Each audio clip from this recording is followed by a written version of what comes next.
అందరికీ నమస్కారం. ఇది జనసేన పార్టీ తరఫున సిఐడి డిఎస్పీ గారికి ఒక కంప్లైంట్ ఇవ్వడం జరిగింది. ఆ కంప్లైంట్ ఏమంటే టీటీడీ ఈఓ ఏ అర్హత లేకపోయినా ఐఏఎస్ అని చెప్పుకొని జగన్మోహన్ రెడ్డి ఆశీస్సులతో గత 5 ఏళ్లుగా టీటీడీలో ఉంటూ తిరుమలలో అన్ని శాఖలకు ఆయనే అధికారి. టీటీడీలో ఆయన దోచింది అంతా ఇంత కాదు, కొన్ని వందల కోట్లు టీటీడీ నిధులు దోచేశాడు. అటువంటి వ్యక్తి ఈరోజు అధికారం మా కూటమి రాగానే పారిపోవాలని ప్రయత్నిస్తున్నాడు. ఇది వాస్తవం. ఆయన లీవ్ పెట్టాడు. ఈరోజు పేపర్లో చూసాం, నిన్న మనం పేపర్లో చూసామా, ఆయన లీవ్ అడుగుతున్నాడు. నాకు లీవ్ ఇవ్వండి అని వారం రోజులు లీవులు ఆయన విదేశాలకు వెళ్ళిపోవడానికి అన్ని ఏర్పాట్లు చేసుకున్నాడు.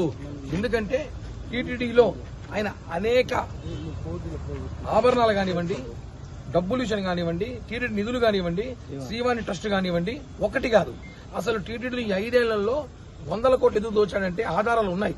ఇప్పుడు ఒక ఈఓ వెళ్లిపోయేటప్పుడు ఇంకో ఈఓకి బాధ్యత అప్పగించి పక్కన కూర్చొని సంతకం పెట్టుకోవాలి, అది రూల్ ఉంది.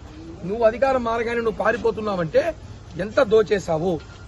శ్రీవారి డబ్బులు దోచేశారు కాబట్టి ఈ రోజు మీకు శిక్ష పడింది. 11 సీట్లకు పరిమితమయ్యారు. ఈ రోజు ఎంతమంది మీద కేసులు పెట్టారు, ఎంతమందిని ఇబ్బంది పెట్టారు. కొండపైన ఉద్యోగస్తులను, వ్యాపారస్తుల్ని అరెస్టు చేశారు, కిడ్నాపులు చేశారు. మీకు సంబంధించిన ఒక పోలీస్ అధికారి కలిసి తిరుమలని సర్వనాశనం చేశారు. ఈ రోజు మేము అధికారం రాగానే 24 గంటల్లోనే లీవ్ కావాలంటే ఆయనకి లీవ్ ఇస్తే ఆయన పారిపోతాడంట. మేము చూస్తా ఉంటాం, నువ్వు వెళ్ళిపోతా ఉంటే. ఏంటంటే ప్రభుత్వం మా చేతుల్లో, మాది ప్రభుత్వం. ఇప్పుడు మీరు తప్పు చేసుకుంటూ కుదరదు. అందుకే సిఐడిలో కంప్లైంట్ ఇచ్చాము. ఆయన మీద కేసు రిజిస్టర్ చేయమన్నాం. ఆయన పాస్పోర్ట్ సీజ్ చేయమని చెప్పాం. ధర్మారెడ్డి పాస్పోర్ట్ ని సీజ్ చేసేసి ఆయన విదేశాలకు వెళ్లకుండా ఆపండి. ఎందుకంటే 100 కోట్ల డబ్బులు, 1000 కోట్ల డబ్బులు కూడా స్కామ్ జరిగింది. ఇవన్నీ కూడా లెక్కాచారం తెలిసాక టీటీడీలో వజ్రాలు, వైడూరాలు కూడా ఎత్తుకునే అవకాశాలు ఉన్నాయి. ఇవన్నీ కూడా తెలిసాక ఆయనకి మీరు లీవ్ ఇవ్వండి, లేదా రిటైర్మెంట్ ఇవ్వండి. అంతవరకు ఆయన్ని ఎక్కడికి పంపించకూడదని చెప్పి సిఐడి అధికారులకి కంప్లైంట్ ఇచ్చాం. వాళ్ళు కంప్లైంట్ తీసుకుని అక్నాలజ్మెంట్ ఇచ్చారు. కేసు మేము నమోదు చేస్తామన్నారు.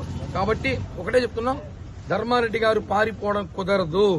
ఎక్కడ ఉన్నా పట్టుకోవాలి. అవసరమైతే లుకౌట్ నోటీసులు ఇవ్వండి.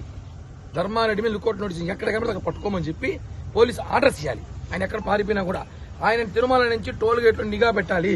పోలీస్ అధికారులు టోల్ గేట్ దాటి తిరుపతికి రాకూడదు. ఆయన తిరుమలలోనే ఉండాలి. అధికారం రేపు కొత్త ఈవో వచ్చి లెక్కంతా చూపించే వరకు తిరుమలలో ఉండాలని చెప్పి కూడా మేము జనసేన పార్టీ కంప్లైంట్ ఇచ్చి డిమాండ్ చేస్తున్నాం.